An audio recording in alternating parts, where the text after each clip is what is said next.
All right, the next mission is diminish. Support comes from somewhere. Right? Conventional armies have support because they have logistics. Right? They have supply lines.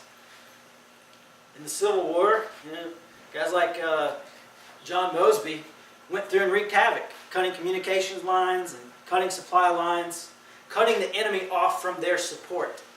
That's what diminish is all about. Specifically with the Leroy Jenkins gang, right, the criminal element that lives everywhere in every county, right, they're going to get support from somewhere.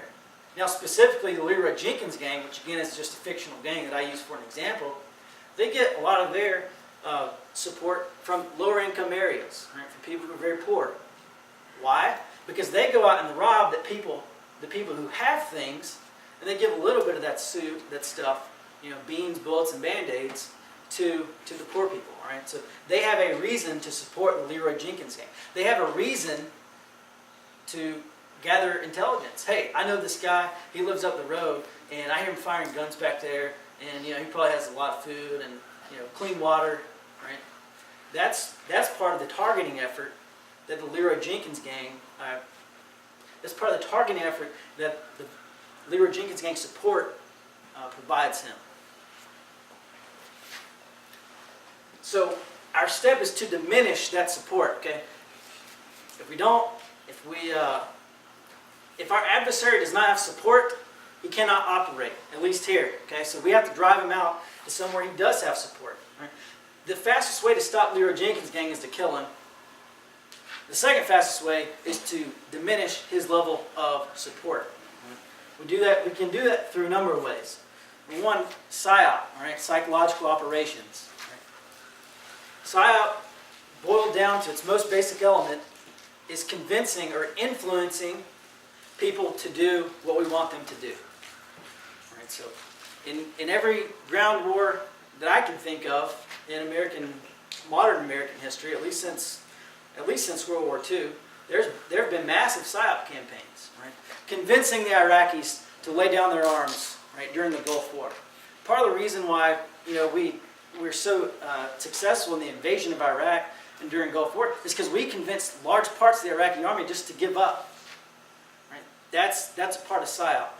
One of the things that we need to do once we identify the support of the Leroy Jenkins gang is to identify how we can influence them. Right? What influences them? Are they supporting the Leroy Jenkins gang because he takes care of them? If it's that simple, right, maybe we can provide that level of support to him. Provide that level of support to the small community who gives him support. Okay, we take away his basic support, he can't operate. All right, he's got to go somewhere else or fight a conflict where he's severely disadvantaged. Now, how do we find out about that community? Again, most likely through human intelligence. That's why it's so important to be plugged in, to have a massive network of contacts, right, friends and acquaintances. We go talk to them. We say, "Hey, look, Leroy Jenkins gang. They just hit a house on, Johnsonville Road.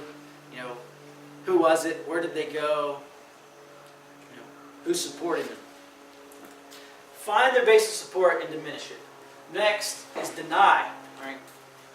Well, we might want to follow Leroy Jenkins back to find out where he is, in the military. We call it bed down location. Right? Terrorists have a bed down location. In Iraq and Afghanistan, right, these people would go and they set up IDs, and they'd go back somewhere. Okay? They go to sleep somewhere. They feel safe somewhere. We have to identify the places where they feel safe and make them feel unsafe.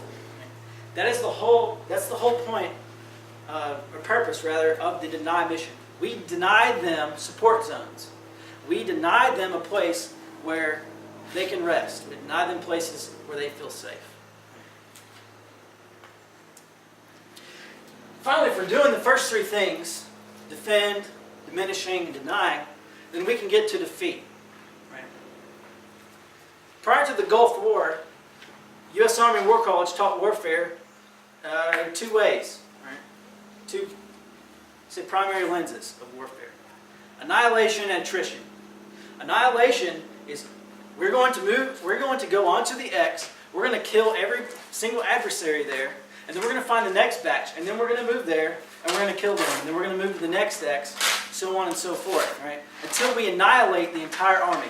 Combined arms warfare is very powerful, okay? We're not just dealing with troops on the ground, we're dealing with bombers, we're dealing with artillery, indirect fire, right? Relatively low-cost ways to level entire grid square, right? Artillery. We haven't really done that probably since Vietnam. But combined arms warfare is part of what makes, basically modernize the U.S. Army, and they do it very well. That was annihilation. Next is attrition, right? We have large, very robust supply lines, okay? The U.S. Army does. We have more manpower, we have more beans, bullets, and band-aids than the enemy, and we are literally attriting them of all their resources. We say, okay, look, you want to fight us, you're going to run out of stuff eventually because we're denying and we're diminishing.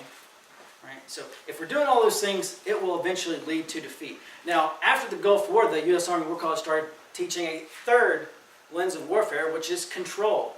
Right? Controlling the population, controlling the support for insurgents. Right? Napoleon is largely credited with the first time that warfare was three things. Right?